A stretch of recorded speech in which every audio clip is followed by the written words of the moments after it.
You've got to see the SpongeBob Series X. I also finished Scarlet Nexus. And don't miss your chance to get a Halo Infinite Series X. Let's discuss. After we talked about the Rockstar Halo Infinite promotion that's running through December, I thought, I kind of want to try to find them out in the wild. I knew you can buy them on Amazon in packs, but I wanted to see where I could go and physically pick them up. So I got the white and the black one. So as you can see, there's like some pretty sick like Master Chief John 117 art on here. I got these at 7-Eleven. I checked around at like 5 different 7-Elevens. I actually found them at the first 7-Eleven that I went to, the black and the white can. Then I said, oh, let's try to get the other cans. I know there's like a blue one, I know there's like a red one out there, so let's see. I'm not like a huge energy drink guy. I don't even really drink coffee, but I'm just gonna kind of give it a taste, see what this is about. Let's see. Oh yeah. Oh yeah, I'm ready to play some Halo Infinite, brother. Let's go. Whether or not you're actually gonna drink the energy drink, remember every can comes with a code that'll do a couple things for you. So if you enter it, you'll be entered into a sweepstakes where they give you prizes like a Series X bundle, maybe even a Jeep if you're lucky. Also, you'll get in-game rewards like different skins, challenge swaps, and XP boosts that you can use to double your XP gain while you're in multiplayer. So yeah, maybe check it out, maybe not. So I finally made it to the end of Scarlet Nexus. It's on Game Pass right now, you can try it out. I will say the longer that it went on, the less interested I was, but I think it does some things really well, especially the combat, it's super exciting. Feels like kind of a weird qualifier, but like if you're not really into anime, I don't really know if you're gonna be into this specifically. I know that's a weird qualifier, right? Like duh, it's a JRPG made by Bandai Namco. So the story takes place in this world where everybody has some sort of brain ability like telekinesis or pyrokinesis. They can light stuff on fire with their mind, teleportation, some sort of certain power that's tied to their brain. They're called psionics. And in this world, the psionics, they interact in this world where everything is kind of run by a supercomputer. The government can like beam ads directly into your brain, beam information into your brain, and everyone interacts within that world with their power. In this world, there's also like these crazy looking, like abomination looking monsters called the Others. This is what I thought was really cool about the game's design. Like these things look like grotesque. I really loved the design of these. So there's 2 paths that you can take to experience the main story. One for Yuito Sumeragi's point of view and one for Kasane Randall's point of view. Each follow around the same similar core story of events, but they give you vastly different perspectives and they give you slightly different experiences and new lands to explore versus the other. So I played through the Yuito one, and Yuito is a young man who fights using his psychokinesis, meaning that he can lift things up and throw them at people, and with like a sick, awesome, long katana looking thing. It's a really cool combination. What I found myself more interested in was the cast surrounding Yuito. So in the game, you play as Yuito, but you're also a part of a team. And that team lets you tap into their powers using a system called SAS. So if someone on your team has the ability to set things on fire with their mind, you tap into their ability and you can use that same power to like imbue your sword strikes with like flame and a flame tornado. It's really cool. So I thought the game did a really good job of fleshing out the supporting characters, even though in my playthrough, the characters that you start out with are like hilariously self-deprecating.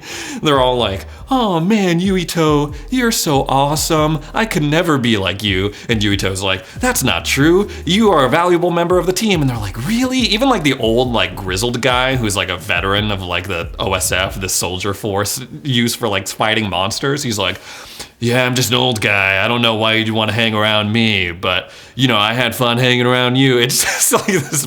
But after you get past that, it's they become endearing. They definitely have the charm to them. The story was pretty convoluted at times.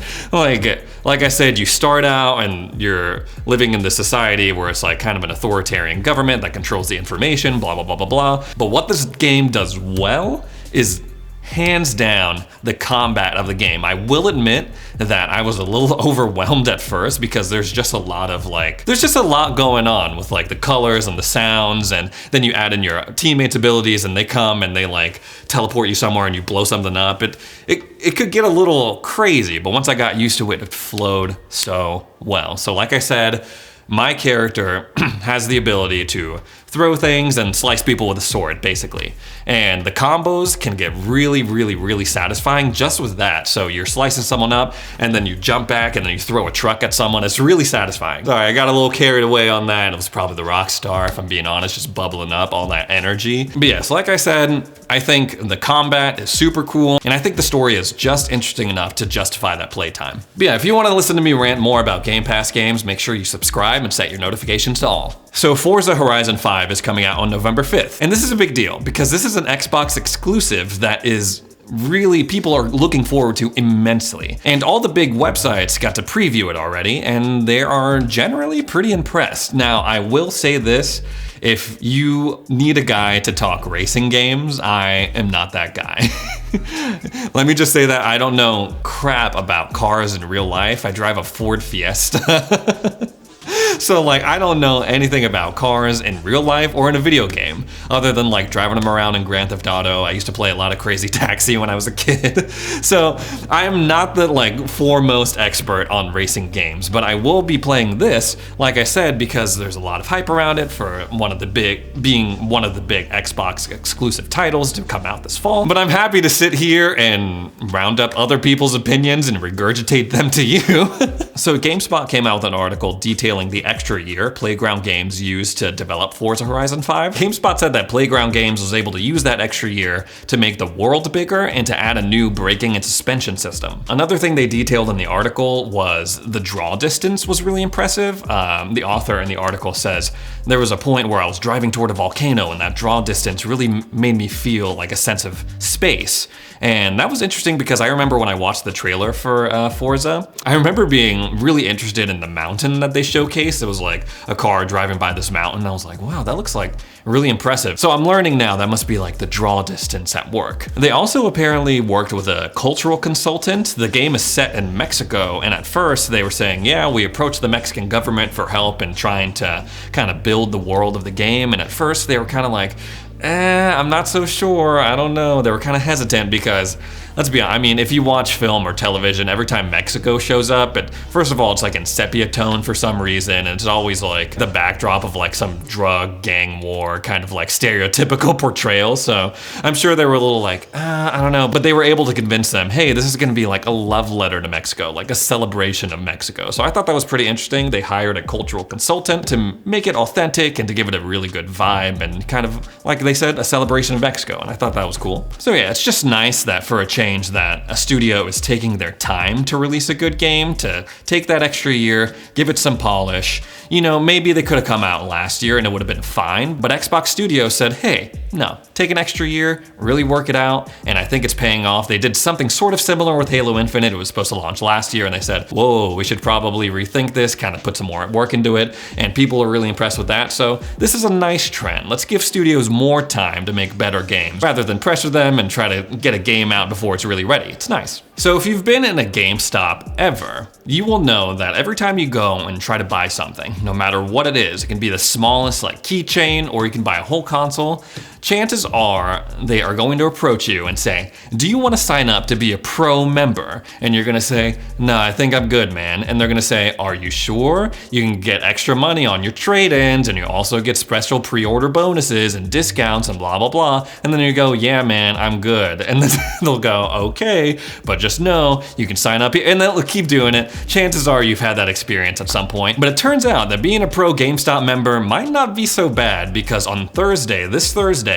they're gonna have a chance to pre-order Halo Infinite Series X bundles, and that is pretty clutch, I will say. It's probably the best chance that you're gonna have to snag a Series X consoles. Like, pre-orders pop up all the time, but they're happening less frequently now. So it would be helpful to just give yourself every edge that you can. What's nice about this is that they'll have the full bundle available, including the controller and the headset and the console and the game.